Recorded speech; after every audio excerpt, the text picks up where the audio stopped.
ဒီနေ့ဝိသခပထေနဲ့ဓမ္မဒိဏခင်မွန်းတယ်တို့အမေဖြေကတက္ကာရိပြုတ်လို့ယောက်ျားကနာဂာမိန်းမကရန္တာဖြစ်ပုံရှင်းပြမယ်မှန်ပါဗျာအဲ့ဒါကြီးမြတ်စွာဘုရားတင်ကိုရမကြီးသည်ရာဇဂိုပြည်ဝေလုံးအောင်ကြောင်း၌သတင်းလုံးနေတဲ့အချိန်မှာဝိသခဆိုတဲ့တတိကဓမ္မဒိဏဆိုရဲရန္တာမကိုတက္ကရာဒိဋ္ဌိနဲ့ပတ်သက်တဲ့အမဲတွေမေးပါတယ်အဲ့ဒါဒီဘယ်နဲ့ကြောင့်သူတို့ဒီကားလဲဆိုလို့ရှိရင်ဒီမဲတော့ဘာလဲမလို့သူတို့ဇတ်ထုတ်ကိုအစကနင်းငယ်ပြန်ရလို့ရှိရင်ဝိသကတထေနဲ့ဓမ္မဒိဏဆိုတာဒီငါကကျင်လင်များဖြစ်ခဲ့ပါတယ်မှန်ပါကျင်လင်များဖြစ်တော့ဝိသကတထေကဘုရားခင်ကိုရမကြီးသုရောဏမင်းကြီးတို့ရှိကိုတိုင်းတော်ပြည်တော်ပြန်လာပြီးကာလရသသထုသားတို့နဲ့တကွတရားဓမ္မတွေဟောတဲ့အခါမှာဝိသကတထေကလူဖြစ်နေပဲသူသောတော်ဗန်တည်တယ်မှန်ပါနောက်တကချက်ပိတရားနာပြန်တော့သဂရကံတည်မှန်ပါနောက်ချက်ပိတရားနာပြန်တဲ့အခါမှာလည်းအနာဂံတည်တယ်မှန်ပါအနာဂံတည်တော့အနာဂံတည်ပြီးတဲ့နေ့မှာသူဒီကျောင်းတော်ကနေပြီးပြန်လာခဲ့ပြန်လာတဲ့အခါကျလို့ရှိရင်ဣန္ဒြေသိက္ခာတွေကအနာဂံဆိုတာတရားဓမ္မတို့မှတ်เสียကလူပြင်မှာရှိတဲ့အာယုန်တွေဘာမှမနှိမ့်သက်တော့ဘူးမှန်ပါဒီအာယုန်တွေပယ်ပြီးသားမဲ့နဲ့ပယ်ပြီးသားသုံးခုမြောက်မဲ့နဲ့ပယ်ပြီးသားဆိုတာမှတ်ထားကြပါအဲဒီလိုပြန်လာတော့ခါတိုင်းလည်းပြန်လာတာကတော့ဖြင့်ခါတိုင်းပြန်လာတော့အိမ်မက်ကိုမျက်စိမျက်နှာမူပြီးဒီကလာပြန်လာတော့ဒုက္ခမမဓမ္မဒိဏကအပြန်မှာစီးစီးကြိုလေးရှိစီးစီးကြိုတဲ့အခါကျလို့ရှိရင်သူတို့တိုက်ဝါရောက်တဲ့အခါမှာတထေကပြန်လာသူကတိုက်ပေါက်ကစီးကြိုလက်ကလေးပါလေးဆွဲပြုတ်ပြီးဒီကလာအိမ်မော်တူတူသွားကြလာကြဆိုတဲ့သဘောလေးရှိသောတပန်တီတုံးကနောက်တရာန်တီတဲ့အခါလည်းထိုသဘောရှိအနာဂံတီလာတဲ့နေ့ကျတော့ဒီကအိမ်မော်ကနေလှမ်းကြည့်လိုက်ကလေးကဒီနေ့လာပုံထူးတယ်ဆိုပြီးဓမ္မဒိဏကကဲခတ်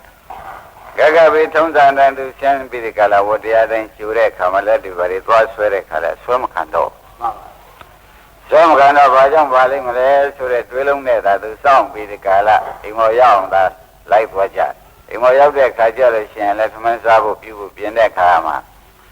တယောက်တည်းသာစားတဲ့အတိတ်ပဲမျိုးနဲ့သူစားတော့ဒီခမမကိုမခေါ်တော့ဘူး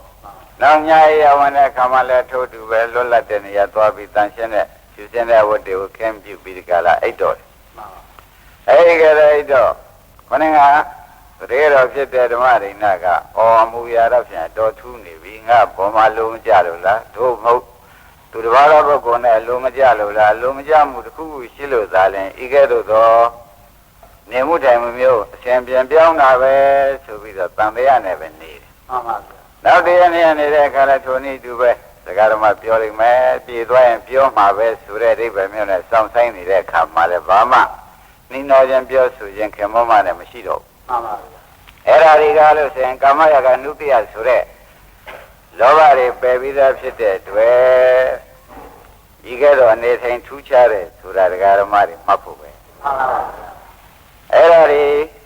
သူတရားနာနေတဲ့တရားဓမ္မတွေမှတ်ဖို့ရကတော့သောတပန်တည်ုံနဲ့တော့ငါးပါးယုံကာမဂုဏ်တွေသားနဲ့မရနဲ့နေတာပဲလို့သာမှတ်ရသို့သူသရဂံတည်ပြန်လဲထုံးစံတိုင်းနေတာပဲလို့မှတ်ရအနာဂံတည်မှသာလည်းငါးပါးယုံကာမဂုဏ်ဆိုတဲ့ဒီလူပြေအာယုံကာမဂုဏ်တွေနဲ့သူကင်းလို့အဲဒီကတော့ထူးခြားအောင်မှတ်ပြီးဒီကလာထားကြပါတချို့သောတပန်တွေပဲဆောလိုက်တယ်ကမြင်လိုက်တယ်လို့မကဲ့ရပါနဲ့သောတပန်မပယ်နိုင်သေးပါဘူးကာမအာယုံကိုမပယ်နိုင်သေးပါဘူးဆိုတာသိချမှတ်ထားကြပါဒါနဲ့ပဲဓမ္မဒိဏစိတ်ထဲမှာတော့သူစိတ်ထဲမှာအမတမဆွေးပြီးကြလားအမနံသောကလုံးကြီးအကြီးကျယ်ဖြစ်ပြီးကြလားနေတော့နောက်နေသုံးရနေတဲ့ခါကြလို့ရှိရင်ပြန်ဟိုတယောက်တည်းအိတ်နေတဲ့အိတ်ခမ်းညဝင်တဲ့ဓမ္မမကပဲလိုက်ပြီးကြလားသွားတဲ့ခါယောက်ျားလို့တဲ့ပုဂ္ဂိုလ်ကမဲတယ်ဓမ္မဒိဏအချိန်မတော်ဒီခန်းထဲဝင်လာတာပဲသဘောလုံးဘယ်သဘောမှမဟုတ်ပါဘူးမဲကျင်မြန်းကျင်လို့ဝင်ပြီးဒီကလာခဲ့တယ်ဆိုတဲ့အဖြေကိုပေးလိုက်မှန်ပါဗျာမဲတာဘောလို့ဆိုပြီးဒီကလာအမဲခတ်တော့သင်ဒီရှိကလည်းမတူဘူးအမူအရာဟန်ပန်တွေကလည်းအမှန်တန်ပြောင်းတယ်အဲ့ဒီပြောင်း ကျွန်ုပ်ကိုလည်းအသိမှပြုပြီးစကားတော့ပါတယ်လေပြောချင်ဆိုခြင်းမရှိတော့ဘူးအဲ့ဒါဒီသောတမန်ကောင်းတယ်ဝင်ကြံလည်းမရဖြစ်ပြီးဒီကလာလာခဲ့တာလည်းတော့ကြာကြပြီဒါကုမမူရထူတာကျုပ်ပေါ်မှာပြည့်ရှိလို့သာသို့မဟုတ်ဒီဘာသောပုဂ္ဂိုလ်နဲ့ပဲအလိုမကျမှုတွေကျုံလို့ဆုံးလို့လားတဘာသောပုဂ္ဂိုလ်မှာခင်မနှစ်သက်တဲ့စိတ်ရှိပြီးဒီကလာနေလို့လားအဲ့တော့မိမတွေထုံးစံတိုင်းကုန်မေးတော့တာမှန်ပါဗျာမေးတဲ့အခါကျတော့မပြောကောင်းဘူးဆိုတာတော့ဝိသကတတိကသိမပြောကောင်းလို့မပြောဘဲနေလိုက်လို့ရှိရင်လေဓမ္မဒိဏဆိုတဲ့ခမမတွေနှလုံးကွဲပြီးဒီကလာသေဘောဝင်ကြသူမြင်တယ်မှန်ပါဒါနဲ့ပြောမှဖြစ်မယ်ဆိုပြီးဒီကလာပြောပါတယ်ငါဒီတခြားကိစ္စဘာမှအထူးကြောင်းမရှိပါဘူးတင့်ပေါ်မှာလည်းဘာအပြစ်မှမရှိပါဘူးငါဒီတရားလူတရားမြတ်ဆိုတဲ့အနာဂံဆိုတဲ့အနာဂိမ့်အနာဂိမ့်ဖိုးဆိုတဲ့အနာဂံတီးပြီးဒီကလာခဲ့တဲ့အတွက်ငါးပါးယုံကာမဂုဏ်တွေကိုဘာမှပြုခြင်းရှင်ခြင်းလူပြအာယုံတွေကိုနှစ်သက်ခြင်းဆိုတာတွေကမရှိတော့ဘူးအဲ့တော့သင်လည်းသင်ကိုလည်းအခုမဲလို့ပြောရလို့ရှိရင်တရားတော့ပြောပြီးပြီသင်ဒီအိမ်မှာကလေး40ရှိတယ်ငါဘက်ကလည်း40ပါတယ်ကလေး80ကိုသင်အောက်ချုပ်ပြီးဒီကလာဒီမှာပဲနေလို့လည်းနေမှန်ပါငါကိုပဲကျွေးတယ်နဲ့ထမင်းနဲ့ကျွေးပြီးတဲ့ကလာသာတော်ဒီပစ္စည်းတွေငါပစ္စည်းရဲ့လို့ထိမ့်မှမရှိတော့ပါဘူးဆိုပြီးဆွမ်းတော့မှန်ပါအနာဂံတိလာတာအနာဂံတိလာတော့ထူးခြားတဲ့အိဗယ်တွေပေါ်မလားပေါ်ပါထူးခြားတဲ့အိဗယ်တွေပေါ်လာတဲ့ဆိုတဲ့ဥစ္စာဟာအနာဂံမိတ်ကျေးဇူးအတ္တရီကောခါမလင်ကျိုးကိုပေးဆိုတဲ့အိဗယ်ဟာခါမလင်ကိုငါးပါးယုံကာမဂုဏ်ဆွမ်းလိုက်တဲ့အတွက်ငါးပါးယုံကာမဂုဏ်နဲ့ပတ်သက်တဲ့အဘူဒအလောင်းတတ်တွေဟာရှိသေးရလားရှိပါဘူးအဲ့ဒါအတ္တရီကောဆိုတဲ့မိတ်တကုတ္တတိဟာဒီကသိတူပေါ်တာပေါ့ဗျာပေါ်ပါဗျာဘုရားအမှန်ထင်ရှားနော်အားလုံးကဓမ္မတွေထင်ရှားဘူးလားဒါကြောင့်တို့လည်းတွေရအောင်ကြိုးစားရမှာပဲဒါမှမဟုတ်တဲ့နိလန်းတွေပဲချက်ချင်းကြိုးပေးပြီးချက်ချင်းငါးပါးယုံကာမဂုဏ်နဲ့ပတ်သက်တဲ့အဘူဒအလောင်းတတ်တရားကိုငြိမ့်သက်နိုင်တဲ့အနာဂါမိမဲ့ပဲဆိုပြီးဒီကလာကိုယ်လည်းတူယူပြီးကြိုးစားလို့ရှိရင်ဖြစ်နိုင်တဲ့အခြေအနေလမ်းစဉ်ကရှိနေတာပဲဒါကြောင့်ဓမ္မတွေကနမူနာရှိပြီးဒီကလာနေတော့နေကောင်းကလည်းပေးထားပြန်ကိုလုံနေတဲ့အလောက်ကလည်းတော်ခီးရောက်ပေါက်ပြီးဒီကလာနေကြတဲ့ပုဂ္ဂိုလ်တွေဖြစ်သောကြောင့်တက်မယ်ဆိုမရဘူးဆိုတဲ့စိတ်မရှိဘူးမှန်ပါဗျာရမှာကြီးပဲလို့သုံးပြချက်ချပါဒါနဲ့ပဲဂရေ80ကိုမဲ3မဲဆွဲပါပဲလုံလုံးကတော့သမန္တရုပ်ချိန်မှန်ကျွေးလို့ရှိရင်ဖြင့်တော်ပြီဆိုပြီးဒီကလာပြောလိုက်ဒါရမမကသေးနောက်အိမ်နောက်တို့ဘာလို့ပြုကျင်ပါလဲဆိုလို့ရှိရင်လည်းထုံးစံတိုင်းပြုတာပေါ့အစရှိသည်နဲ့အစုံမပြောလိုက်ပြောလိုက်တော့ဓမ္မရင်းကအလုံးကြီးကြသွားတာပေါ့လေအရင်ကတော့သူ့ပေါ်မှာပဲလို့ညာလို့ဆွဲချက်တွေဘာတွေနဲ့သူတွေးလုံးထုတ်ပြီးဒီကလာနေတာတွေအကုန်ပပြပြီးတော့တရားကြီးကျေစုပါလားတရားကြောင့်ဖြစ်တဲ့အမူအရာတွေပါလားဆိုတာပေါ်လာတရားကြောင့်ဖြစ်တဲ့အမူအရာတွေပေါ်လာတဲ့အခါကျတော့သူဆက်ပြီးမေးတယ်အသင်ဝိသကတည်းဒီလောကုတ္တရာတရားဆိုတာဟာယောက်ျားများမှပဲအထုတ်ကောင်းသလားမိန်းမများတော့အထုတ်ကောင်းသလားဘယ်နဲ့မေးပါလိမ့်မလို့ဓမ္မရိနာယောက်ျားဖြစ်စေမိန်းမဖြစ်စေယတ္ထဗုဒ္ဓညာကစပြီးတက်မယ်ဆိုလို့ရှိရင်ဖြင့်ယောက်ျားမိန်းမရဲ့လို့ဘုရားကမဟောပါဘူးရနိုင်တာကြီးပဲလို့သာဟောပါတယ်မှန်ပါအဲ့လိုဝိသကအနာဂံကပြောတဲ့အခါကျတော့ဒါပြန်သူလည်းမိမပင်ဖြစ်냐ဆိုလည်းရနိုင်လို့ရှိရင်သူဘိက္ခုနီမလုပ်ပြီးကြလားဒီကျင့်ကိုပဲအာထုတ်ခြင်းတဲ့စိတ်ပေါ်လာတဲ့အတွက်ဒုက္ခမွန်တောင်းပါဒကာဓမ္မတွေရိပ်မိပဲအနာဂံဖြစ်တဲ့ဝိသကတထေကနေပြီးဒီကလာဓမ္မဒိဏဘုဒ္ဓဇံကို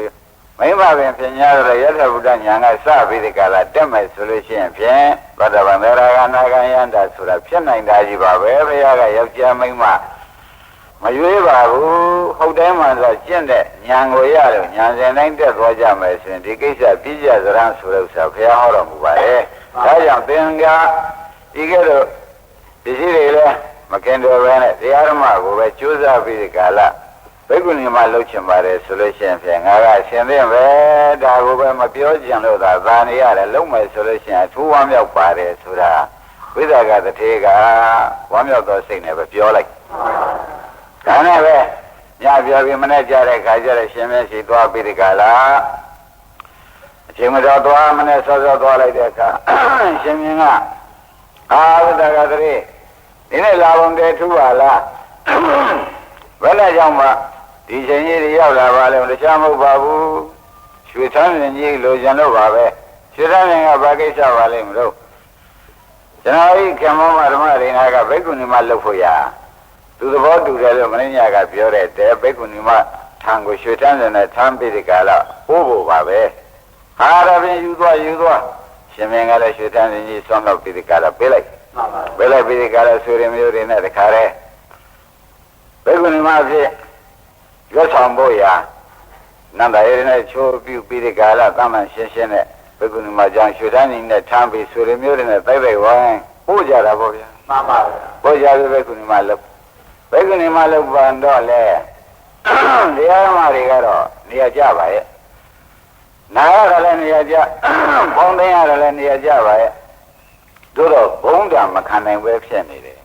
ဘုံကဘာလို့ဆိုတော့သေကရဆိုတော့မိတ်တေသင်္ဃတွေဆွေတွေမျိုးတွေ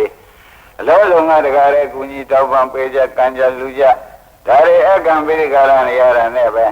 ရတဲ့တရားလေးဘိက္ခုနီမလှုပ်ပြီးတောင်းမှပဲပွားများခြင်းကမရပဲဖြစ်ဒါနဲ့ပဲသူဆရာဘိက္ခုနီမပြောပြီးကာလဝေးတဲ့တောတစ်ခုသွားပြီးတရားထုတ်လိုက်ပြီးဒီကာလတရားထုတ်တော့ကို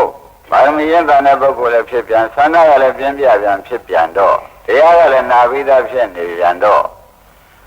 သောတပန်ရာဂနာဂံယန္တာကြောင့်သူဖြစ်လာဒီပရိသမိရပတ္တဆိုတော့အကုန်ပြီးတယ်အဓိပ္ပာယ်လည်းရတာအဲဒါကြောင့်သူဒီယံကိစ္စဖြင့်ပြီးပြီဆိုပြီးဒီကာလရာဇယုပြီးပဲပြန်လာတယ်ပြန်လာတော့သူခင်မွန်းတယ်ဘောင်းဖြစ်တယ်ဝိသကတတိကပြန်လာတယ်လို့ကြားတယ်ရက်ကလည်းတိုးလိုက်တာမိမ့်မစိတ်မပထမသာပြုံးနေသမဏေပြီးကြဲကြဲလှုပ်ချင်ပြီးဒီကာလအခုတော့ပြန်လဲလာတယ်ဆိုရဲကသူ့စိတ်ထဲမှာလူများထွက်ဦးမှာလားဆိုလို့ရှိရင်လေ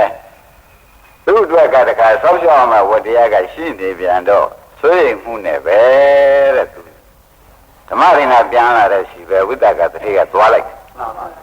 တဲ့အခါကျတော့မေးဖို့ရအကြောင်းကလည်းပေါ်လာဘယ်လိုပေါ်လာတော့ဆိုတော့သင်သည်ဟိုတော်တယ်လည်းမကြသေးတရားဓမ္မကလည်းရက်ကလည်းတိုးလိုက်တာဒါမှမဟုတ်ကိစ္စပြီးလာတယ်လေသူစိတ်တွေကမထင်တော့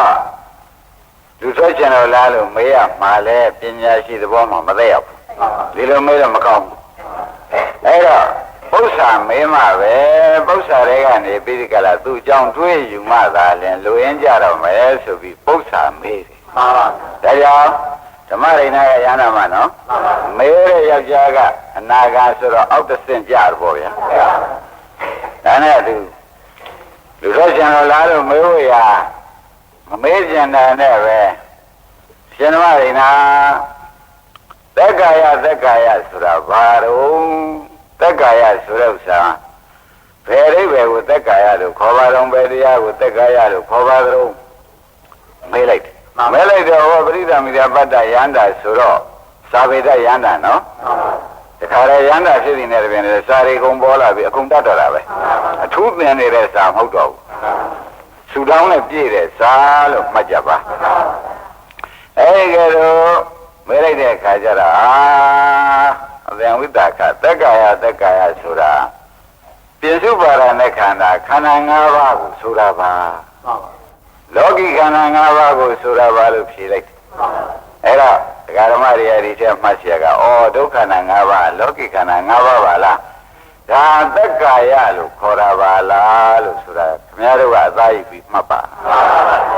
ဒါဖြင့်အခုတရားနာနေတဲ့ဒကာဓမ္မတွေခန္ဓာကိုယ်ယုံနာကြီးဟာဘာပါလိမ့်မလဲလို့မေးရင်သက်ကာယပဲလို့ဖြေရသဘောကျခန္ဓာ၅ပါးဥပါဒံတရားဥပါဒံတို့အာရုံဖြစ်တဲ့ခန္ဓာ၅ပါးဒီသက်ကာယတရားလို့ဆုံးဖြတ်ချက်ချကြပါဆက်လက်ပြီးဒီကလည်းခံမေးပြန်တယ်ရှင်တော်ရိနာသက်ကာယဖြစ်ကြောင်းကတော့ဘယ်သူပါလိမ့်မလဲဝိတကတရေကမေးလိုက်တဲ့အခါကျယာယန္တနာဘောနာဘုကနန္ဒီယသတာတတတရပိဏနိဆိုတဲ့အတိုင်းတဏှာပဲရှင်ဝိတကရဲ့ဓမ္မရိနာကဖြေလိုက်တဏှာသက်ကာယဖြစ်ကြောင်းပဲ အဲ့တော့ဘုန်းကြီးတို့ဟောနေတာတရားဓမ္မတွေဒီမှာယန္နာမကအနာဂံကိုဖြေထုတ်နေတာထောက်တဲ့ဖြင့်ဩဒုက္ခနာ၅ပါးကြီးဘုဒ္ဓတိတော်မှာလိမ့်မလို့ဆိုတဲ့ဥစ္စာဘုံဘဝတတ်နေတဲ့တဏှာပဲလို့ဒီကတရားဓမ္မတွေကလည်းသုံးဖြတ်ချက်ချပါဒါလည်းအလုံးတရားဓမ္မတွေခန္ဓာကိုယ်တည်တော်တာဘယ်လိုပါလိမ့်မလားတဏှာပဲဒါပြန်သက်ကာယချုပ်ရသက်ကာယချုပ်ရဆိုတာရှင်ဓမ္မဒိဏဘယ်ဟာပါလိမ့်မလဲလို့ဝိသခကမေးလိုက်ပြန်တော့သက်ကာယတွေချုပ်ရဆိုတာ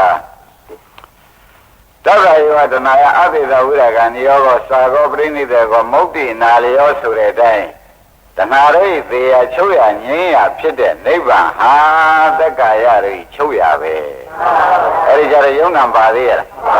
မပါဘူးယုံနာပါရင်ဖောက်ပြန်ပြည့်စည်တဲ့ဒုက္ခသစ္စာကြီးလိုက်သွားအောင်မှာပေါ့ဒါကြောင့်နိဗ္ဗာန်မှာယုံနာမရှိချမ်းသာတစ်ခုသာရှိတယ်ဆိုတာဒကာတော်မတွေလည်းဟောပြီးသားဖြစ်တဲ့အတွက်ချမ်းသာလို့ရှိတဲ့ပုဂ္ဂိုလ်ဖြင့်ချမ်းသာရှိတဲ့စီကိုယ်သာရောက်အောင်သွားနည်းနဲ့သွားကြဖို့ပါပဲသုံးရရှိသွားပြီနော်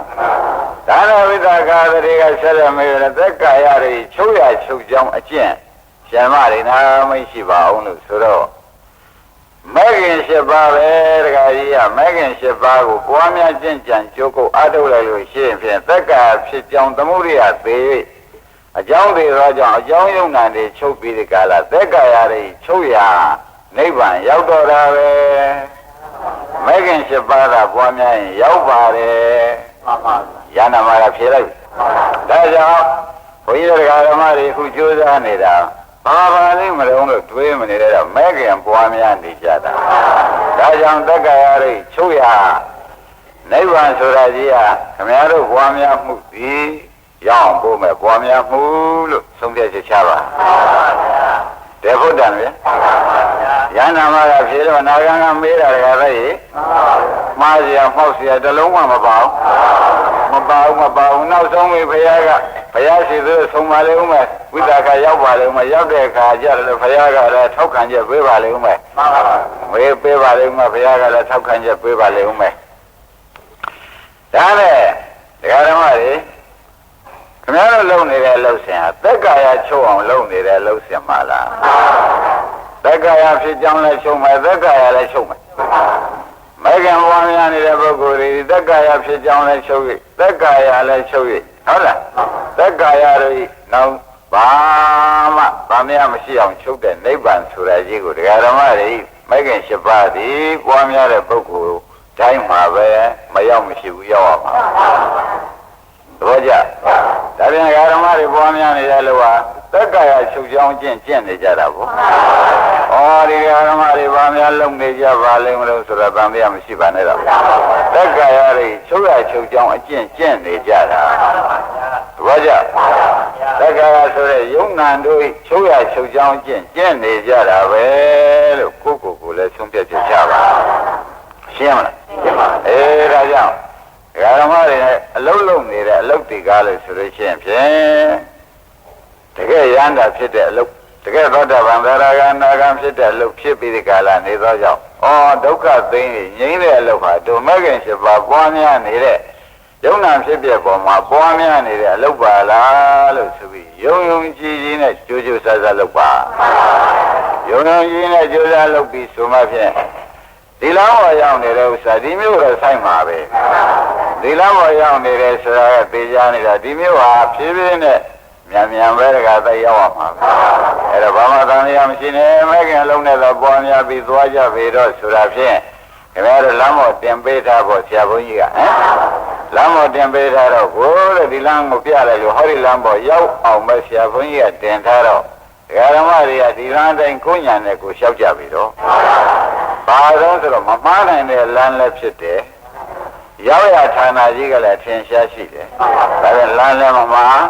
ရောက်ရဌာနကလည်းပေးချာဆိုတော့ကျွတ်တို့မှာရဲတင်းနဲ့လုံလဝရိယထား၍တတိပညာတွေနဲ့ပွား၍လောက်ကြမယ်ဆိုလို့ရှိရင်ဒီလမ်းဒီဧကယနာယဘိက္ခုမေကောဘိက္ခုယံတော်ယံမေကောဤမေခင်လမ်းမတော်ကြီးတွေဧကယနာတော်ကြောင်းနည်းနဲ့နိဗ္ဗာန်ရောက်၏ဤကဲ့သို့သတိပဋ္ဌာန်ပါဠိတော်ကိုယ်တော်တိုင်ဟောပြီးဒီကာလထားတာကိုဒကာဓမ္မတွေအထက်ထကြားရသဖြင့်လေ တန်လျာမရှိမှုရဲတင်းနဲ့လောက်ပါအဲ့ဒါတွေတပည့်တော်တို့မြင်ခဲ့ရဖျားဖြစ်ဖြစ်ကလေးတွေမြင်ရတာနှဲတယ်ဖျားတပည့်တော်နေပိညာညာဆိုတာလဲတဲမတက်သေးပါဘူးဒုက္ခဆုံးလည်းမမြင်ရသေးပါဘူးဆိုမြင်ဒါလမ်းလျှောက်တာဒီနှဲနေသေးလို့ပဲလမ်းလျှောက်တဲ့ပုဂ္ဂိုလ်ပြန်လဲဉာဏ်ရောက်ဖို့ပါပဲအဲ့ဒါကတော့ခေပါရမီမှမချပါနဲ့တို့ပါရမီမှရှိရလားမရှိဘူးလားဆိုတဲ့တွေးလုံးတွေဒကာဓမ္မတွေကအရန်တွေးပြီးဒီကာလအလုံးနောက်ဆုံးမဲ့တွေးလုံးမလားစီပါနဲ့သေးသေးချာချာဒီလမ်းပေါ်ရောက်လို့ရှင်မြင်ဒီခေးပေါက်ပြီးဒီကာလဒီနေရာရောက်အောင်မယ်ဆိုတာဓမ္မရိဏဝိသကာဖြေမြင်ဖြင့်၎င်းဘုရားသခင်ကိုရမေဤသတိပဋ္ဌာန်ပါဠိတော်၌ကိုတော်တိုင်းဟောသည်ဖြင့်၎င်းကျတော့ယုံကြည်စိတ်ချနိုင်တဲ့အချက်လက်သက်သေသာရကတွေကဖြင့်ဘာမှမလိုတော့ရှင်းရဒါကြောင့်ဘုန်းကြီးတို့ဓမ္မတွေနှုံနှုတ်ကြကြနဲ့ကြိုးကြိုးစားစားလှုပ်ဖြစ်အောင်လုပ်ပါဆိုတာဖြင့်အထူးပဲတိုက်တွန်းရသည်ဒါရဓမ္မတွေတွေ့နော်နောက်ကဝိသကကတွေးလိုက်ဩသစ္စာလေးပါတော့ဖြေတာပဲတက္ကာယကဒုက္ခသစ္စာတက္ကာယဖြစ်ကြောင်းကသမုဒယသစ္စာတက္ကာယချုပ်ရာကနိရောဓသစ္စာတက္ကာယချုပ်ကြောင်းကျင့်ကမဂ္ဂသစ္စာဩသစ္စာလေးပါတော့ဖြင့်ဓမ္မရိဏဖြေနိုင်တယ်တို့တော်လဲစာနဲ့ကြည့်ပြီးဖြေရလားရထားတဲ့သဘောနဲ့ဖြေရလားပင်ကိုညာသဘောနဲ့ဖြေရလားဆိုတာသူစိတ်ထဲမှာတဲမွေးပါနိုင်သေးဘူးဖြေဖို့တော့မှန်တာမှန်ပဲသူလည်းဒီလမ်းရောက်ခဲ့ပါဗျာသူလည်းသောတာပန်တွေကဒီလမ်းသစ္စာလေးပါမြင်ခဲ့ထင်ခဲ့တဲ့ပုဂ္ဂိုလ်ဖြစ်နေတော့ဖြေဖို့တော့သဘောကျရဲ့စာပြေဖြေနေသလားဉာဏ်ပြေဖြေနေသလားဆိုတာသူမွေးပါနိုင်မွေးပါနိုင်တဲ့ဆက်မေးဦးမှာပဲဒါမှပုံပုံရှင်းမယ်ဆိုပြီးကြတာဆက်မေးလိုက်တယ်ကိုထောင်းရဆက်မေးလိုက်တဲ့အခါကျတော့ခုနကပြောခဲ့တဲ့စကားထဲမှာပြင်စုပါရณะခန္ဓာဆိုတဲ့ဥပါရณะခန္ဓာဆိုတာဒီသက္ကာယလို့ရှင်ဓမ္မရိဏဖြေခဲ့တော့ဥပါရณะခန္ဓာဟာတခြားစီလားဘုဟုတ်အတူတူပဲလားမဲလိုက်ဥပါရณะခန္ဓာပေါ့ဗျာငါကစာလေးရေးထားတော့ဥပါရณะခန္ဓာလေးရေးထားအခုဖောပြီးသူကမဲလိုက်တယ်ဥပါရณะဥပါရံဆိုတဲ့တရားနဲ့ခန္ဓာဆိုတဲ့တရားဒီအတူတူပဲလားဓမ္မရိဏသို့မဟုတ်တခြားစီပဲလားဒီလိုပါဓမ္မရိဏဖြေလိုက်ဥပါရံဆိုတာကကာမဥပါရံဒိဋ္ဌိဥပါရံသီလဥပါရံအတ္တဥပါရံဆိုတော့ဥပါရံက၄ပါးရှိပါတယ်ခန္ဓာရခန္ဓာ၅ပါးရှိလောကိခန္ဓာ၅ပါးရှိပါတယ်အဲ့တော့သူတို့ဟာတခြားစီလို့လည်းဖြေလို့မရဘူးအတူတူဆိုလို့လည်းမဟုတ်ဘူးဒီခန္ဓာ၅ပါးကို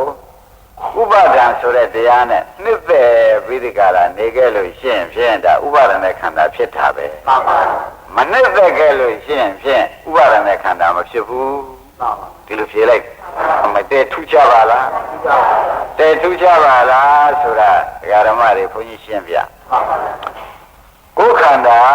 မိမိခန္ဓာကြီးကိုငကိုကချင်းကလေးလည်းမခံနိုင်ရင်ကြောင်းညာလည်းမခံနိုင်ဝေဒနာတွေပေါ်လာလည်းသိမခံနိုင်ကိုယ်ခန္ဓာဖြင့်ခလုံးမရှိဇူးမရှိပါစေနဲ့ဆိုတာပရိသေမေတ္တာတွေနဲ့တောင်တားပြီးတဲ့ကာလသူ့ကိုတလောက်ခင်ပါတယ်သူ့ဘောမှာတလောက်ပဲခင်ပါတယ်ခန္ဓာ၅ပါးဘောမှာခင်တာတော့ဖြင့်ပြောစရာမရှိတော့ပါဘူး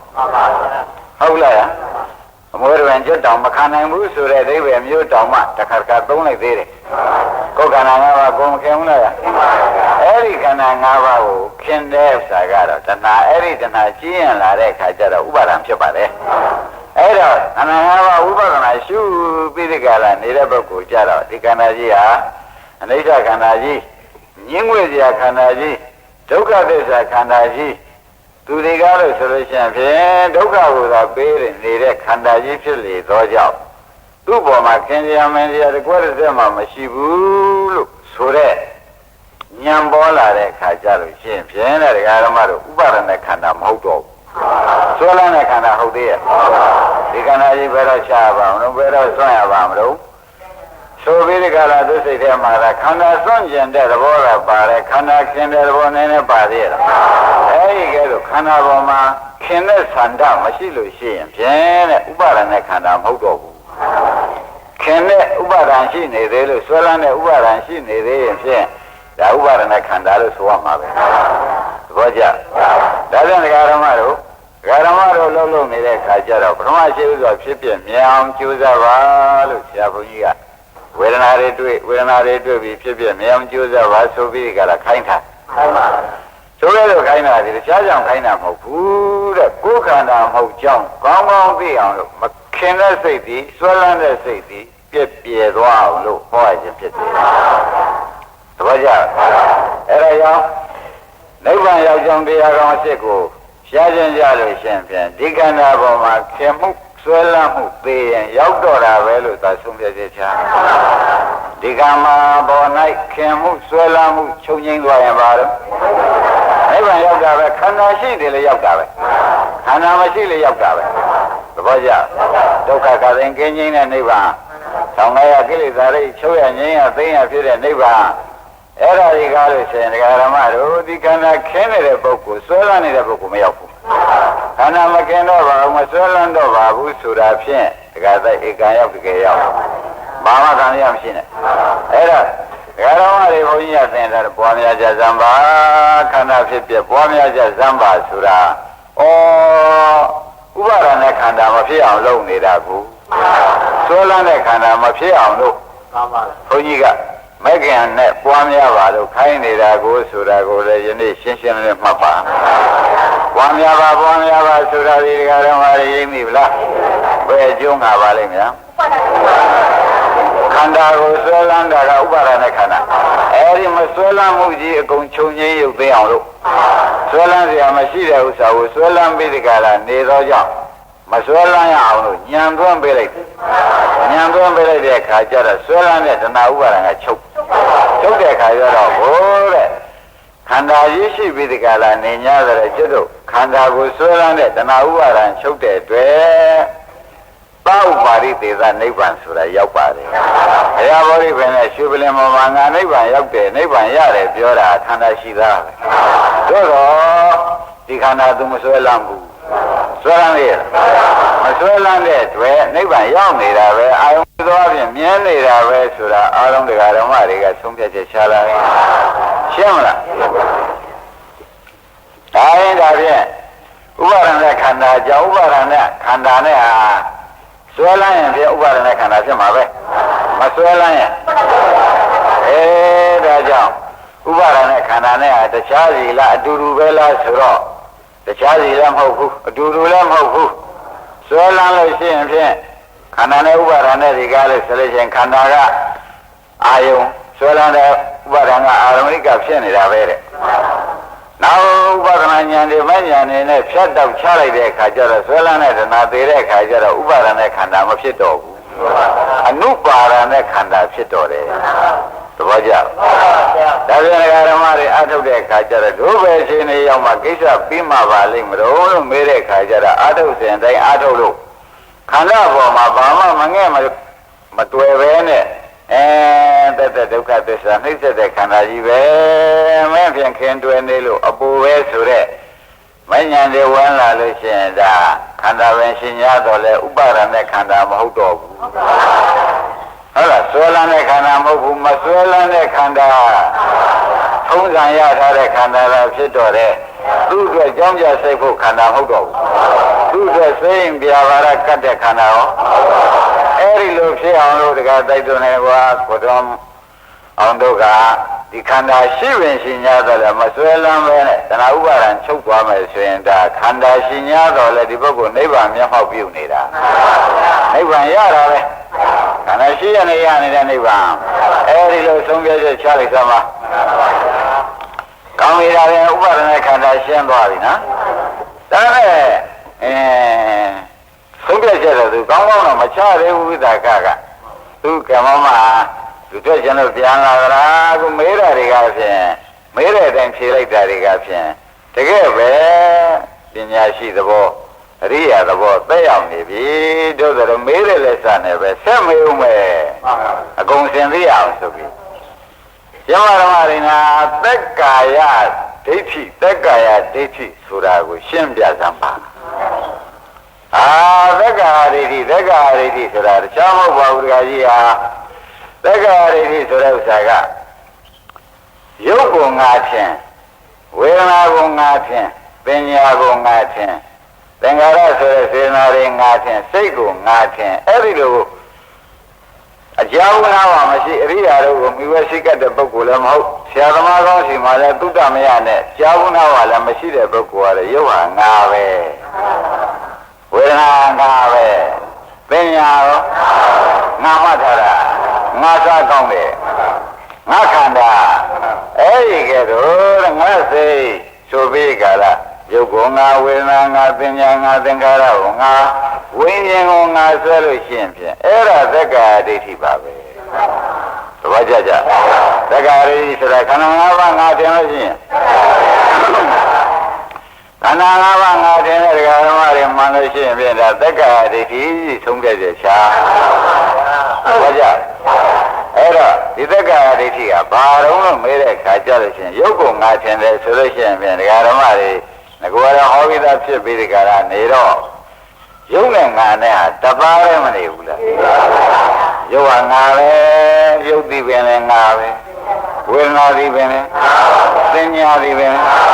သင်္ခါရသည်ပင်စိတ်သည်ပင်အကုန်ငါလောက်ထားတယ်အဲ့ဒီတော့ငါလောက်ထားလို့ရှိရင်ဖြင့်ဒကာဓမ္မတွေသမရိဏဝိသကာမဲထဲမှာဘုန်းကြီးကဖြစ်ဆွပြီးထဲရလို့ရှိရင်အဲ့ဓာဒီကားလို့ရှိရင်ဖြင့်ဥစ္စေရဒိဋ္ဌိရုပ်ကိုငါထင်ဝေဒနာငါထင်သင်ညာငါထင်ဟုတ်လားသင်္ခါရငါထင်ဝိညာဉ်ငါထင်ပါတဲ့သက္ကာဒိဋ္ဌိတော့သက္ကာဒိဋ္ဌိပဲသက္ကာဒိဋ္ဌိတဲမှာမှသက္ကာဒိဋ္ဌိကခြေစွပြုလိုက်တဲ့အတွက်ဥစ္စေရဒိဋ္ဌိကြောင့်ဖြစ်သွားဘာဘယ်နဲ့ကြောင့်ဥစ္စေရဒိဋ္ဌိပဲကုသက်သွားရတော့ဒါသိကမေခွန်းထုတ်လို့ရှင်းဖြင့်ရုပ်သေးငါပြောက်တယ်ဒါတော့ဘာမှအကုန်ပြောက်သွားတဲ့အိဗယ်မရောက်ဘူးလားနောက်ဘာဖြစ်သေးတယ်ဆိုတဲ့အိဗယ်လာသေးလားအဲ့ဒါကြောင့်ပြတ်သွားတဲ့သဘောယူလိုက်သောကြောင့်သူဥစ္စေရဒိဋ္ဌိဒါကြောင့်ဥပမာအရင်ကဟောခဲ့ပါတယ်ဒကာဓမ္မတွေမင်းနဲ့အယောင်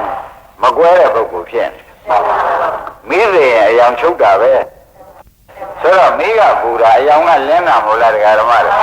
အဲ့ဒါသူကတသားလေးယူထားတယ်မင်းနဲ့အယောင်အတူတူပဲလို့ယူထားတယ်ဘာကြောင့်ယူတော့ဆိုတော့မင်းတွေအယောင်သေးတာပဲဒါကြောင့်မင်းတွေအယောင်သေးတာပဲဆိုလို့ရှိရင်ရုပ်တွေငါသေးတာပဲယူလိုက်သဘောကျအဲ့ဒီကတော့ယူလိုက်တော့ဗာရိတိတဲ့သက်ဝင်သွားဥစ္စေရဒိဋ္ဌိတဲ့သက်ဝင်သွားပြီတဲ့ဒါကဒကာဓမ္မတွေနားလည်မှုအတွက်တရားထည့်ပေးခြင်းဖြစ်တယ်ကောင်းပြီဒါဖြင့်ရုပ်ကိုငါထင်ရင်သက္ကာဒိဋ္ဌိပဲဒီသက္ကာဒိဋ္ဌိဟာဥစ္စေရဒိဋ္ဌိနဲ့အတူတူပဲဒကာသိရှင်းမလားဒီသက္ကာဒိဋ္ဌိကဘာပါလိမ့်မလားဥစ္စေရဒိဋ္ဌိနဲ့အတူတူပဲတဲ့ယူပါအတ္တတော်သမုဒ္ဒယူပဝန္တဝအတ္တနာဆိုတဲ့ဥစ္စာကတော့ရှိသေးတယ်ဘယ်လိုရှိတုံးဆိုတော့ဝေဒနာနဲ့ပဲသွားကြပါစို့ဝေဒနာငါထင်လဲသက္ကာဒိဋ္ဌိနော်ဝေဒနာနဲ့ငါနဲ့ဒီကားလို့ရှင်ရောနေလို့ရှင်ပြဝေဒနာလည်းချုပ်ရောသူငါလည်းသေတာပါပဲဆိုလို့ရှင်ပြန်ဥစ္စေရဒိဋ္ဌိပဲသေချာပြေးတော့တာပဲပြေးဘူးလားဒါကြောင့်ဒကာဓမ္မတွေဘုန်းကြီးတို့ကသင်ထားတော့ဝေဒနာဟာရှုတဲ့ဒကာဓမ္မတွေဝေဒနာဟာဒုက္ခဝေဒနာဒုက္ခဝေဒနာဥပ္ပခဝေဒနာလို့ဝေဒနာ၃မျိုးရှိတဲ့နဲ့ကဒကာဓမ္မတွေညာနဲ့တဲ့ပြီးဒီကရာပေးလိုက်ပြီးဆိုမှပြန်ညာနဲ့တဲ့အောင်ဒါဝေဒနာနဲ့တဲ့လိုက်ဆိုမှပြန်ဖြတ်ခနဲ့ပြက်ပြက်သွားတာမြင်လိုက်မြင်လိုက်ဘူးလား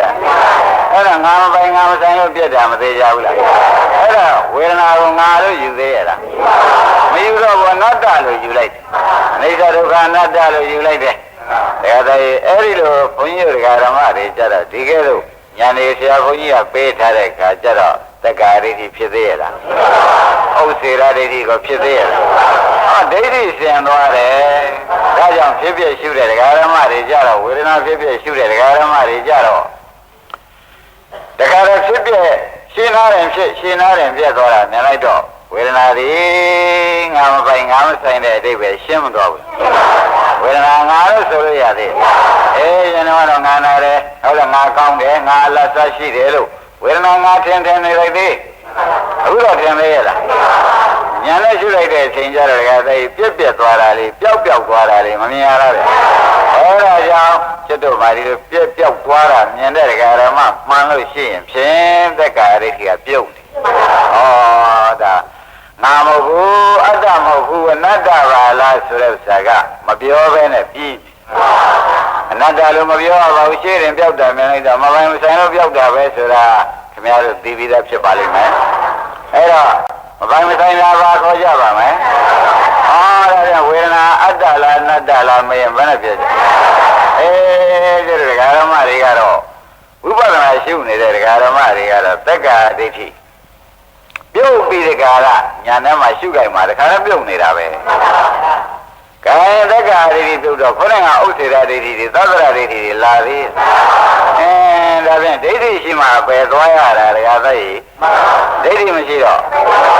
ဒါကြောင့်ခင်ဗျားတို့ရှုနေရင်မှတ်တတ်နေတာသေစမ်းမှာသောတာပန်မတည်ပဲနဲ့ပဲရှိပါစီတော့အပယ်တော့စိတ်ချပါတယ်အပယ်တော့လုံးဝမရောက်ဘူးရှုရင်မှတ်တတ်နေတာဟောဒီဥစ္စာဒီကားလို့ဆိုရင်ဖြင့်ဥမာမမာနေတယ်ဆိုတဲ့ဒုက္ခဝေဒနာပဲအဲ့ဒီဒုက္ခဝေဒနာလေးညာနဲ့ကြည့်ပြီးအနတ္တဆိုတာခဏခဏအနာလေးကရော့လိုက်တိုးလာလိုက်ရော့လိုက်တိုးလာလိုက်ဆိုတာအနာလေးပြက်ပြီးဒီကလာအနာကြီးပေါ်ပေါက်တာအနာကြီးပြက်တော့ပြန်တော့အနာလေးလှည့်လာပြန်ဟုတ်လားအဲ့ဒီဒုက္ခဝေဒနာလေးကပြက်လိုက်အစာထိုးလိုက်ပြက်လိုက်အစာထိုးလိုက်ပြက်လိုက်အစာထိုးလိုက်ပြီးจิตတို့ကပြောင်းရှုနိုင်တဲ့ဒကာဓမ္မဖြစ်ခဲ့လို့ရှင်းဖြင့်တဲ့ရှုရင်းမှတ်တာနဲ့တက္ကရာဒိဋ္ဌိကပြုတ်နေတဲ့အတွက်ဒီဝေဒနာနဲ့ပဲသုတေစိတ်ကြတောင်းတော့သုကတိသေးကြတယ်ဘယ်ဒုတိတော့မရောက်ဒါသုရသောတာပန်ဟောရိမ့်မိကြဒါဖြင့်တို့ရှုနေတဲ့အလုပ်ဟာဒီကားလို့ဆိုလို့ရှိရင်ဖြင့်ဒီလိုပဲဘုဒ္ဓမာလာဆိုတဲ့ဥစ္စာပေါ်မလာဘူးရှင်းကြလားအကယ်ဒီဝေဒနာတွေချုပ်အောင်ငြိမ်းအောင်ရှုနိုင်မယ်ဆိုလို့ရှိရင်သောတာပန်အစစ်ဖြစ်သွားသောကြောင့်လေသုဂတိရောက်သွားကြတော့လေသောတာပန်ဖြစ်နေရောက်နော်ဘယ်တော့အဖြစ်ကတော့ဘုရုဇဉ်ဖြစ်နေရောက်ဘုရုဇဉ်ဖြစ်နေရောက်လေဒုတိယဘောသောတာပန်နေတာပဲချုပ်အောင်ငြိမ်းအောင်ရှုကြမယ်ဆိုလို့ရှိရင်လေဒကာဓမ္မတွေဒီဘောပဲသောတာပန်ဒီပြီးဒီကရသူတိမှာသွားကြပြီတော့ဒီပဲဆက်ပြီးကိုဖြစ်ပြနေကိုဆက်လုံနေဦးမယ်ဆိုရရနာဖြစ်သွားကြမှာပဲဒါတော့ယေယနာဘုဒ္ဓအဲကြောင့်အလုတ်တရားကိုကြိုးစားပါအလုတ်တရားကိုကြိုးစားပါဆိုတဲ့ဥစ္စာကိုဖြင့်အထူးပဲနေတိုင်းတိုက်တွန်းရဓမ္မတိုက်တွန်းလို့ရှိရင်ဖြင့်ဒကာဓမ္မတို့အပေဒကာကြီးကနောက်ကဟင်းလင်းကြီးပွင့်ဘုန်းကြီးတို့ကလည်းပွင့်ရဲ့ဒကာတိုက်တို့အတွက်ကတော့ပွင့်ရဖြစ်နေတော့ဒီဟာကိုပိတ်ချင်တော့ဖွင့်လာကဘယ်ကနေဖွင့်တယ်ဆိုတော့လူပြေမှာသက္ကာယဒိဋ္ဌိရှိနေလို့သက္ကာယဒိဋ္ဌိကဖွင့်ထားတာသဘောကျလားဘယ်ကလူဖွင့်ထားပါလဲဝေဒနာငါထင်တာတွေကသူကဖွင့်ထားတာငါဟုတ်ပါဘူးအနတ္တပါပဲလို့ကျတို့ကရှုလိုက်တဲ့အခါဖြတ်ခနဲ့ကြောက်ပြက်တာလေးမြင်လိုက်တော့ငါမဟုတ်ဘူးဆိုတာသိသွားအနတ္တတရားဆိုတာသိသွားထိုးလို့သိတာလေဒီကနေပိတ်တာပဲဒီကလည်းအနတ္တမြင်ဟိုဘယ်ကကြောင်းနဲ့ပိတ်ကျတို့ဆိုပိတ်ရှင်းမလားဒါဖွင့်လာတဲ့သက္ကာရိကဖွင့်တာသက္ကာရိချုပ်အောင်လုပ်တဲ့ဒကာဓမ္မတွေကြတယ်ဒီကနေပြီးသက္ကာရိချုပ်တဲ့ဥပဒနာညာမညာကပဲမပိတ်လိုက်ဘူးဒါကြောင့်ဒကာဓမ္မတွေအပေဘုရိခါစုတယ်ဆိုတော့ဒီကပဲအပေမသွားခြင်းလို့နိဗ္ဗာန်သွားခြင်းများတယ်ဒီကနေစုဟုတ်လားသက္ကာရိများစုတဲ့ဒကာဓမ္မပြန်ပေဒကာပွင့်နေတာပဲသက္ကာရိချုပ်အောင်လုပ်နေတဲ့ဒကာဓမ္မတွေပြန်ပေဒကာပိတ်နေတာသဘောကျဒါကြောင့်ဒကာပိတ်တဲ့စက်ယုံကကိုထောင်းတို့မှတ်ပြဥလာဟုတို့မှတ်ပြကလူပြေမှာကိုအပေဒကာဖွင့်တာလေလူပြေကနေဖွင့်အပေဒကာပိတ်တာလူပြေကနေပြီးဒီကလာအနတ္တရှုပြီးပိတ်လိုက်လဲလုံသွားတာဒါပြန်ကလိုက်ဘာငယ်ကျရှိဒါကြောင့်လူပြေဆိုတာဘဝဒါနာဆိုပြီးကလာဖယားနတ်ပြေမပွင့်ဘူးဗျာအပေဒကာပိတ်ခြင်းလည်းဒီကနေပိတ်ပေးမှာပဲနိဗ္ဗာန်ကဖွင့်ပေးခြင်းရောဒီကလည်းဖွင့်ပေးမှာပဲဆိုတော့လူပြေမှာဖျားဖွင့်တဲ့အဓိပ္ပာယ်လေဒီကမှဖွင့်နိုင်တယ်ပိတ်နိုင်တယ်ဆိုတဲ့အဓိပ္ပာယ်ရင်းကိုသိပြီးသားဖြစ်လေသောကြောင့်ဖျားလူပြေပါသာပွင့်ရသည်နိယမတရားအမြဲတမ်းပေါ့ဗျာဖျားဖွင့်မှကိုမသေးကြဘူးလားဒီကမှဘယ်တကားပိတ်နိုင်တယ်ဒီကမှဘယ်တကားကိုဖွင့်နိုင်တယ်ပိတ်ခြင်းလည်းဒီကပဲဖွင့်ရင်တော့အဲ့ဒါကြောင့်အခုဆရာတော်မကောင်းကျုံတဲ့ဒကာဓမ္မတွေကြလာပြီသမပြတို့ဒီကားလို့ဆိုလို့ရှိရင်ပြင်းတကူကဟင်းလင်းကြီးပွင့်နေတာယခုဥပဒနာရှိလိုက်လို့အနတ္တသလုံးဝေဒနာအနတ္တတွေမြင်လိုက်လို့ရှိရင်ပဲငါပြုတ်ပြီး ငါမဟုတ်ဆိုတာရောက်သွားငါကငါထင်တာဟုတ်လားအဲ့ဒီငါပြုတ်ပြီးငါမဟုတ်ပါလားအနတ္တပါလားဤကဲ့သို့ညာတဲ့ရောက်ပါရောပေတကားလုံးလုံးပိတ်သွားတာရိမ့်မိဒါကြောင့်ဓမ္မတွေကျိုးစားပါဆိုတာဒီကားလို့ဆိုလို့ရှိရင်ဖြင့်တကားပွင့်နေတဲ့ပုဂ္ဂိုလ်ဟာကိုယ့်အတွက်စောင့်နေတယ်ဆိုတာမှန်တကားပိတ်ပြီဆိုလို့ရှိရင်သွားစရာပဲမရှိတော့ဘူးဆိုတာပါဒါကြောင့်ဒါတွေကိုတော့ဖြင့်ခုလိုလဲတရားနာခုလိုလဲပွားများမှသိရတယ်။နောက်လို့ရှိရင်ကိုပြုထားတဲ့ဒါနာတွေကိုစောင့်တည်ထားတဲ့သီလလေးအာကိုပြီးတော့ဘယ်တကားပိတ်နေတယ်ဆိုတော့သက်္ကာရကရှိနေတော့ဘယ်ကပိတ်မှာတော့ပွင့်ဟင်းလင်းပေါ့ရိမ့်မရလားဟောမလိကမေဘုရားကြီးကြည့်ပါလားလူတံပေကံလားအတ္တိသဒါနဘယ်သူနဲ့မှမတူရလူဒါနာကြီးပေပြီးဘယ်တကားကပွင့်နေလို့ရောက်သွားချင်မရောက်ဘူးလားအဲ့ဒါကြီးထောက်ပြီးဒီကလာကြည့်လိုက်တော့မှအော်သက်္ကာယပြုတ်မှသာလေအော်ဘယ်တကားပိတ်ပါလားဆိုတာယနေ့ထူးထူးခြားခြားမှတ်ရမှာတပတ်ကြမလိကတော့ထောက်လိုက်တော့တကားလည်းမသေးကြဘူးလားသူဒီဒါနနဲ့သာဘယ်တကားကိုပိတ်နိုင်ပါတယ်ဆိုရင်သူရောက်เสียရှိသေးရဲ့ဒါကြောင့်သူတို့ကအကူအညီထောက်ပံ့ပေးတဲ့တရားတွေပဲဆိုတာလဲဆုံးဖြတ်ချက်ချရမယ်ဟုတ်လားဒါရင်ဒါဖြင့်ဓမ္မဆိုတက္ကရာဒိဋ္ဌိရှိတဲ့ကာလပတ်လုံးပြင်ရင်အေးပြီးဒီကာလမနေလိုက်ပါနဲ့အောင်ဆိုတဲ့ဥစ္စာပြန်ဘုန်းကြီးကပြောရတယ်အနတ္တကြာကြာနာပေါက်ပြီးအနတ္တဆုံးနေတာအောင်ဒါလိုက်ပြအောင်လိုက်ကြပါဆိုတာကိုယ်တကားကိုပိတ်ပြီးဒီကာလကိုမသွားရအောင်လို့ကိုယ်လောက်တာပါဆိုတာသိကြသွားမသိကြဘူးလားဘုရားအေယမနဗုဒ္ဓံနော်အဲ့ဒီတက္ကရာဒိဋ္ဌိတွေမေးပြီးဒီကာလတက္ကရာဒိဋ္ဌိဘယ်နှပါးရှိပါသလဲလို့မေးတဲ့အခါရုပ်မှလည်း၄ပါးဝေဒနာမှ၄ပါးသင်ညာမှ၄ပါးသင်္ခါရမှ၄ပါးဝိညာဉ်မှ၄ပါးဆိုပြီးတက္ကရာဒိဋ္ဌိ20ပေါ့ဗျာအဲ့ဒါတွေမေးများပြီးဒီကာလဝိသကတရေကမေဓမ္မတွေနဲ့ကဖြေလို့အတော်ပဲပြည့်စုံနဲ့ရှိပါလေနောက်ကြတော့သူမေးပြန်ဗာမေးပြန်တယ်ဆိုတော့တက္ကရာချုပ်အောင်ပါဘာနဲ့လုံးမှချုပ်မှာတော့ဒီဒိဋ္ဌိတွေချုပ်အောင်ဘာနဲ့လုံးမချုပ်မှာတော့ဆိုတော့ဒကာကြီးငါကပြောခဲ့တော့ပဲမဲခင်7ပါးပွားများတပည့်ကြဒကာကြီးချုပ်ကျင်တယ်သိမ့်ကျင်တယ်ဘယ်ကပိတ်ကျင်ပါလဲဆိုပါလို့မဲခင်7ပါးကိုယုံနာမောကြည့်ပြီးပွားများပါဇက်ကအောင်းနေလည်းမဖြစ်ဘူးယုံနာမောကြည့်ပြီးကြတာမြင်နေလို့ရှိရင်ယုံနာလေးတွေမခိုင်းတာမမြဲတာဆိုမရတာမပိုင်တာမဆိုင်တာတွေငါဥစ္စာမဟုတ်တာတွေခင်ဗျားတို့ညာနဲ့ကြည်ပြီးဒီကလာနေတာဒီပွားများမှုပါပဲသိမိလားဘယ်လိုကမဆိုပါဘူးနော်ဘယ်လိုကဆိုတာကရထားတဲ့ဇာမမဲမှုသာဖြစ်တယ်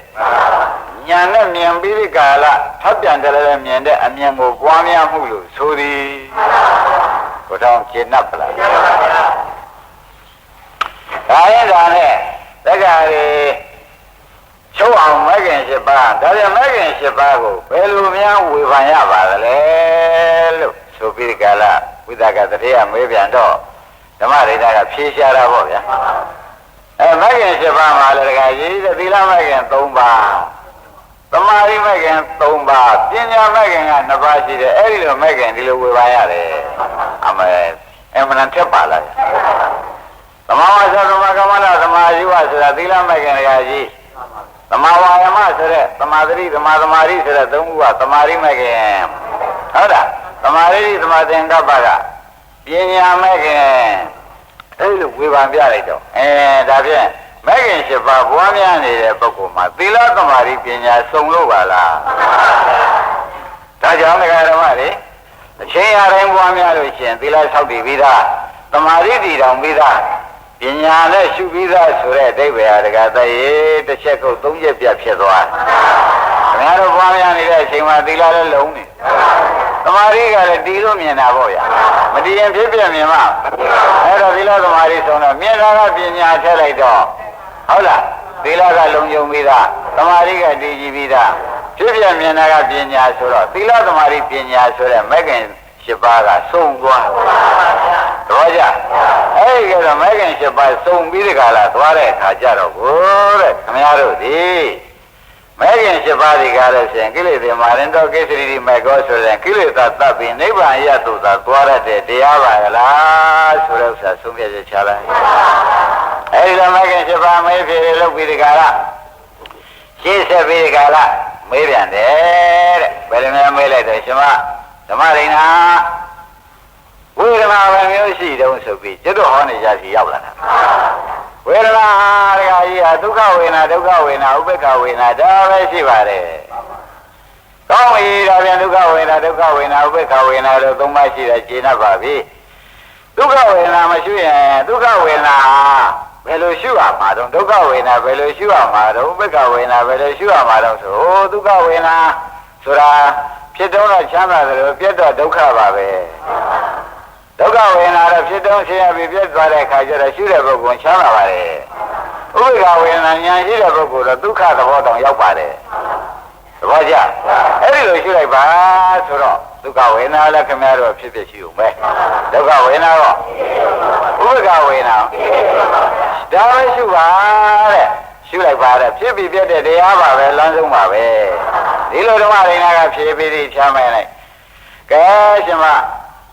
တင်ဖြေတာအမှန်ကောင်းပါလေတကယ်နိဗ္ဗာန်ရောက်ကြောင်းစစ်တေကြီးဖြေပြီးဒီကလာနေတော့ရှေ့ဆက်ပြီးဒီကလာမေးလက်စားနဲ့မေးပြရည်အောင်ဆိုပြီးဝိသကတည်းကမေးရှာ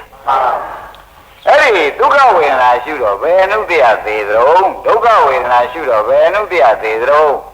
ဥပေက္ခဝေဒနာရှုတဲ့အခါဘယ်နုတ္တရသေးသလုံးဆိုတော့အာရကြီးဒုက္ခဝေဒနာရှုရင်လောဘသေးတာပေါ့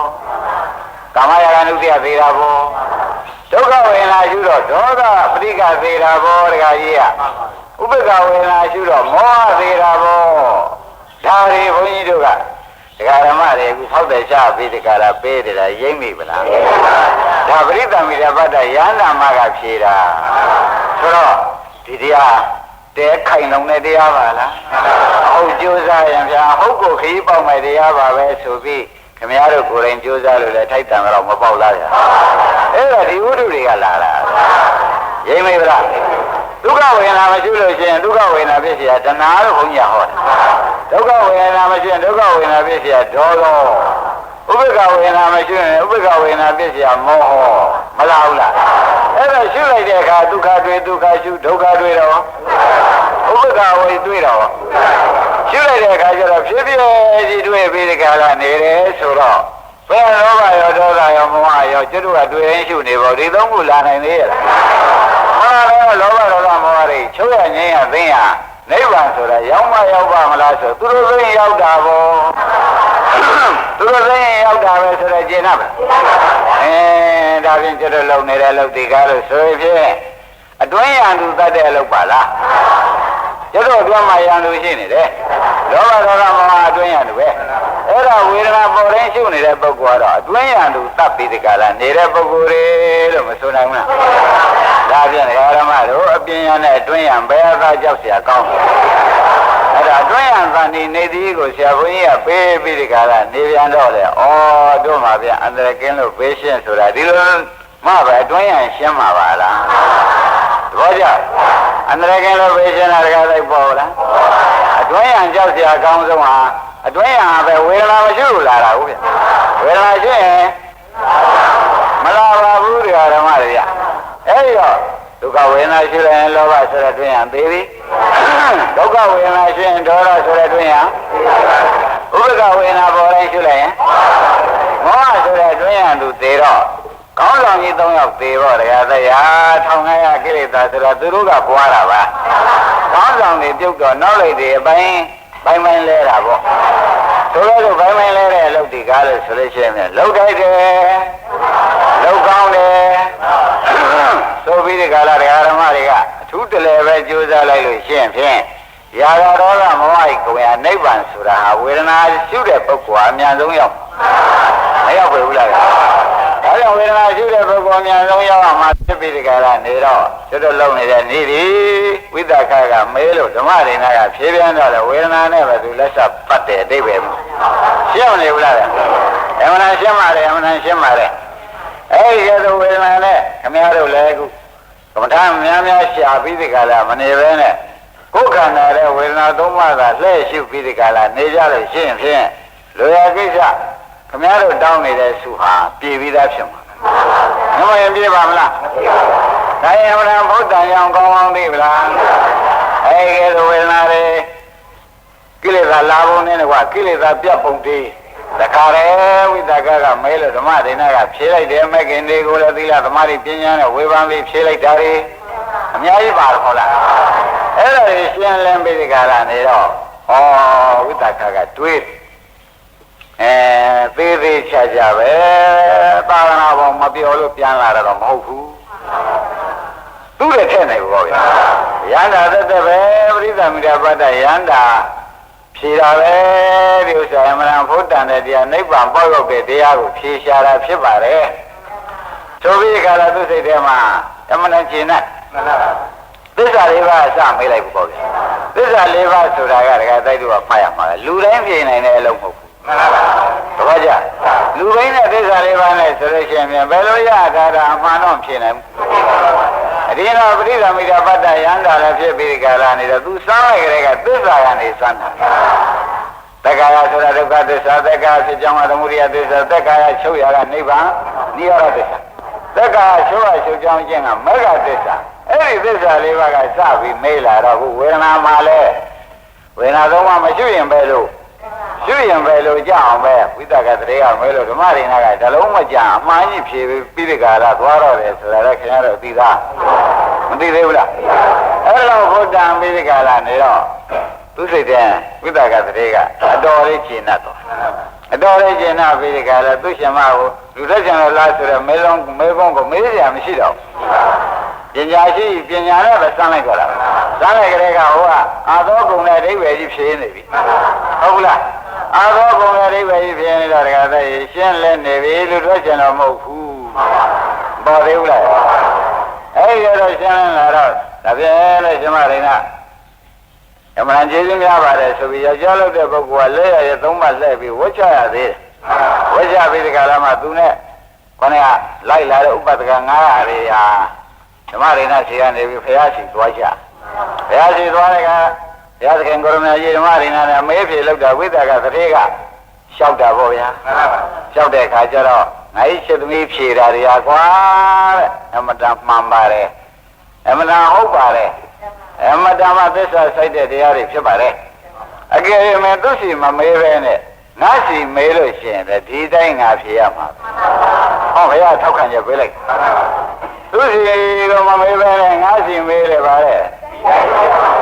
ဒီတိုင်းဖြေလိုက်မှာပါပဲဝိသကရတယ်မထူးပါဘူးတဲ့ဆိုတော့ဒီတရားတွေကလို့ဆိုရင်ဒကာရမတို့ဘုရားသခင်ကိုရမကြီးထောက်ခံကြရတဲ့တရားရဟန္တာမကဖြေလို့အနာဂံကမေးတဲ့တရားဘုရားသခင်ကိုရမကြီးကလည်းနောက်ဆုံးဖို့မှန်ကြောင်းကိုသက်သေခံတဲ့တရားဒါကြောင့်ဝေဒနာကနေရှုပြီးဒီကာလသွားကြလို့ရှိရင်ဖြင့်ဝေဒနာဖြစ်ဖြစ်ရှုတာဒီတဏ္ဍပါဟုတ်လားဝေဒနာတွေ့တာတဏ္ဍာမထားပါတော့ဝေဒနာဖြစ်ဖြစ်ရှုတာကနှစ်နာမထားပါတော့ဝေဒနာမုန်းလာတာက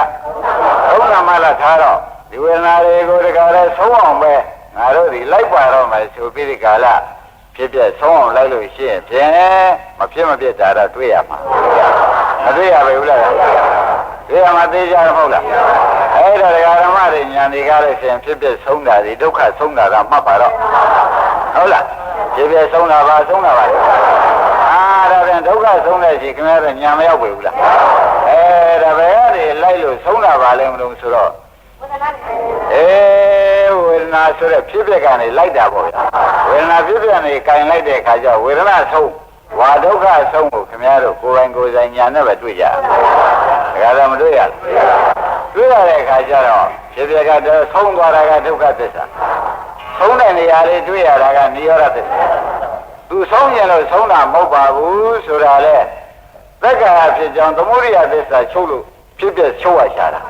သမုဒိယကမချုပ်လို့ရှိရင်ဖြစ်ဖြစ်ချုပ်ပါအဲ့တော့သမုဒိယနဲ့ဒုက္ခဒီအတွဲလိုက်ချုပ်ရတယ်ဆိုတာတော့သဘောကျအဲ့တော့ကျွတ်တော်မှာဘာကြံရပါလိမ့်မလို့မေးတဲ့ခါကျတော့သက္ကာယချုပ်တဲ့နေရာရဲ့သက္ကာယချုပ်တဲ့နေရာမြင်တဲ့မက္ခင်ရဲ့ဒါကတိုက်ဒါပဲမကြံရဘူးလားအဲ့ဒီကဲတော့ကြံတဲ့ခြားဒါသည်နိဗ္ဗာန်မက္ခသဆိုတဲ့အတိုင်းနိဗ္ဗာန်ကမဲ့ပြည့်စုံတာမထင်ရှားဘူးလားမက်ပြီးတော့လဲဖိုလာတော့လားသ ဘောကြ